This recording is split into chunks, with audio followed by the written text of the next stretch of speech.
that request for privacy did not go over well with everyone. It was met with some really sharp criticism. One response that was quoted in the news called his statement deflection and even spiritual gaslighting.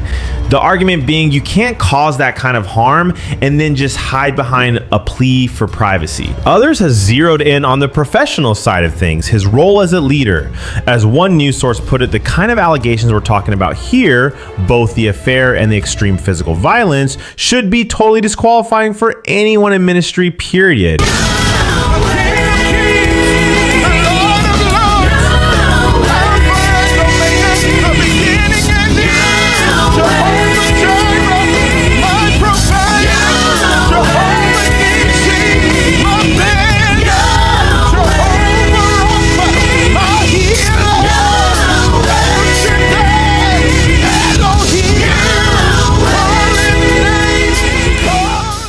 Welcome back to another episode on Global Impact. I'm your host, Jay Wills. So I know right about now, y'all have in y'all mind that this video is going to be wild. And you're correct. But I know you're also like, is it A, is there going to be any cursing?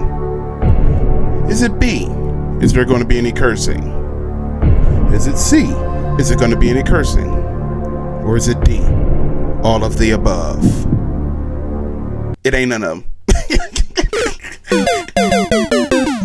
Check this story out. The wife of a York County pastor has filed a protection from abuse order against her husband. It follows an incident that happened earlier this month in which he's accused of assaulting and threatening her. And we do want to warn you that some of the details we're about to share may be disturbing to some. So at last check, Bishop Anthony Pinkney was a pastor at Bethel Commandment Church in York City. We have reached out to the church to see if that's still the case, but we have not yet heard back. Now, charging documents say he got into an argument with his wife on July 3rd about an alleged affair that he was having. His wife asked him to leave the home when minutes later, Pinkney allegedly punched her, dragged her across the room, also repeatedly slammed her to the floor. She drove herself to the hospital the next morning. That's where police met her and documented several bruises and scratches on her body.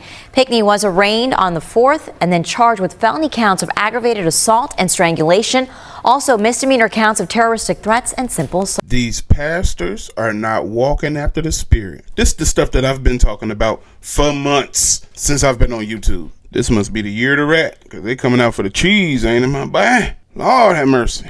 Pastor after pastor. But that ain't it. Check this out. I couldn't be where I was today without her.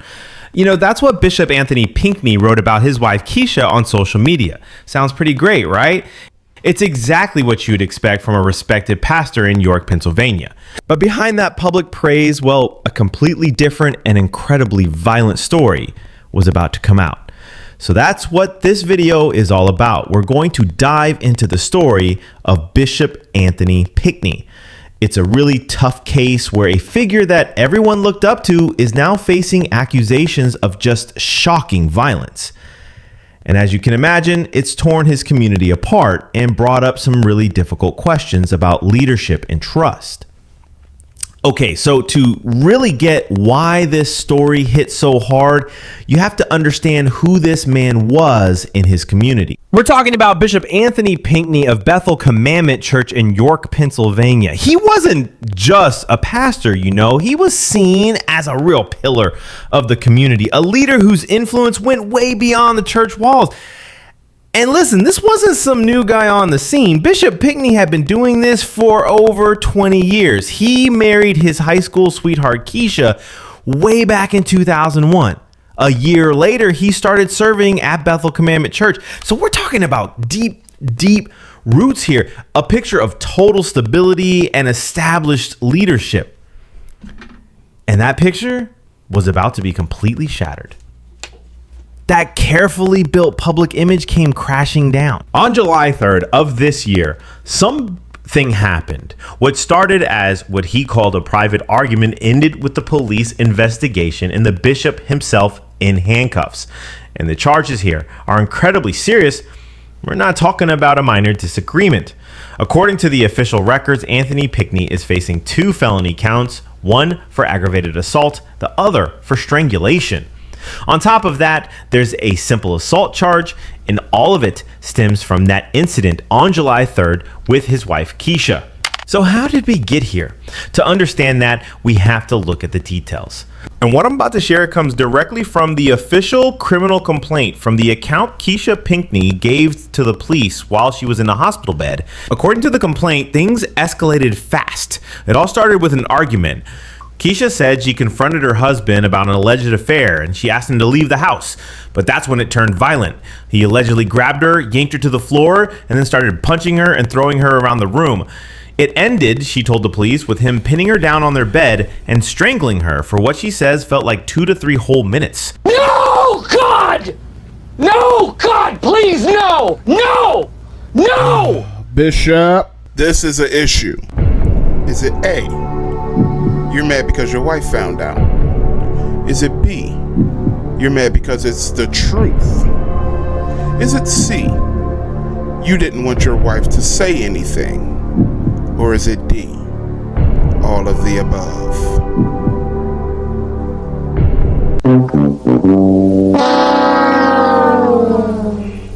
In her statement, Keisha remembered him making a direct, terrifying threat. She says that in the middle of all this, her husband asked, "Where's the gun? I'm going to end it. I'm going to blow your brain away." She told investigators that in that moment, she genuinely believed he was going to kill her. The physical damage detailed in the complaint was just awful. Keisha reported having a really sore throat that made it painful to even swallow, bruises on her arms and face, but there was something else, something permanent. She told police she heard a loud pop in her left ear during the attack, and according to the report, she was left with complete and total hearing loss in that ear. So after all of this, in the immediate aftermath, you get 2 very different stories emerging, and that conflict really sets the stage for everything that follows legally. And this is really the heart of the case right here. When the police questioned Bishop Pinkney outside the hospital, he apparently described the whole thing as a tussle, just a tussle. He said his wife may have hit her head. Now compare that to what Keisha told law enforcement: being strangled, punched, having her head slammed on the floor, being threatened with a... He did this to his wife. Trash, trash, trash. Ephesians 5:28. So ought men to love their wives as their own bodies. He that loveth his wife loveth himself. For no man ever yet hated his own flesh. For no man ever yet hated his own flesh. For no man ever yet hated his own flesh, but nourisheth and cherisheth it, even as the Lord the church. So you did all of this to your wife? This man low down. It's just night and day. So right after that interview, police arrested Anthony Pinkney. He was released later that same day, but only after posting bail, and it was a pretty significant amount, $50,000. The legal action didn't stop with the bail, though. Keisha Pinkney went and successfully filed for an emergency protection order against her husband. That order means he can't have any contact with her, and it went into effect on July 18th. It's set to last for 1 full year. And throughout all of this, what about the church? The very institution at the center of Pinkney's public life. That's over. Well, they've been completely... That's over with. There ain't no church. Somebody else got to take that over. You disqualified yourself. When news outlets reached out for a comment, Bethel Commandment Church had nothing to say. That leaves his congregation and the public just wondering, what is his status as their leader now? Yeah, that official silence has really just fueled a huge public debate. It's basically split people down the middle. It's not a debate. Is this a private family matter, or is this a public issue that demands real accountability? It's not no debate. You're disqualified. There's nothing to talk about. You ain't got no church. The pew is your portion, not the pulpit. I don't know what the debate is. Bishop Pinkney himself has only made one public statement. In it, he called the deeply personal matter.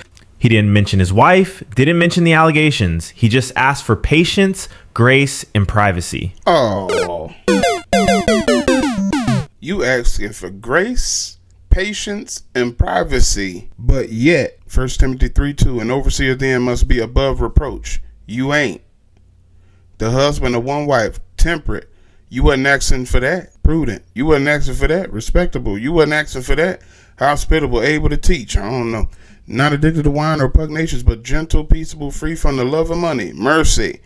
He must be one who manages his own household well. Why ain't you doing all of that? But you're a bishop. But if a man does not know how to manage his own household, how will he take care of the church of God? Okay. Well, that request for privacy did not go over well with everyone. It was met with some really sharp criticism. One response that was quoted in the news called his statement deflection and even spiritual gaslighting. The argument being you can't cause that kind of harm and then just hide behind a plea for privacy. Others have zeroed in on the professional side of things, his role as a leader. As one news source put it, the kind of allegations we're talking about here, both the affair and the extreme physical violence, should be totally disqualifying for anyone in ministry, period. Absolutely. So a case like this with a leader who is so respected and accusations that are so shocking, it really forces all of us to think about a fundamental conflict, one that we see time and time again with public figures. And it leaves us with this final question, one that goes way beyond this one story in Pennsylvania. When any public figure, someone we admire, a leader in our community, faces these kinds of devastating accusations that come from behind closed doors, where do we draw the line? Where does their right to privacy end and our right, the public's right, to demand accountability begin? And that is a question with no easy answer. This situation is worse when it's someone who stands on a pedestal teaching others about faithfulness, commitment, and the power of God's love.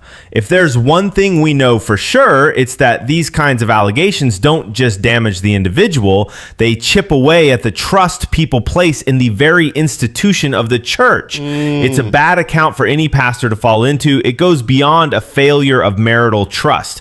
It's an example of hypocrisy.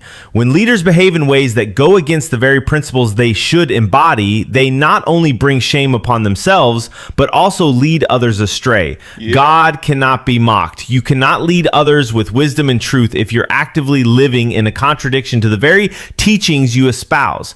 You sow seeds of destruction, both in your personal life and in the lives of others, and the consequences are inevitable. The true message here is that Christian leaders, especially those in positions of influence, should be the living embodiment of the values they preach. If they falter, as many will, it should be handled with humility and repentance, not arrogance and defiance. At the end of the day, no one is above reproach. When a leader's actions don't align with their words, it's not just a personal failure, it's a failure to represent Christ. The truth is, those who live this double life will inevitably reap what they sow.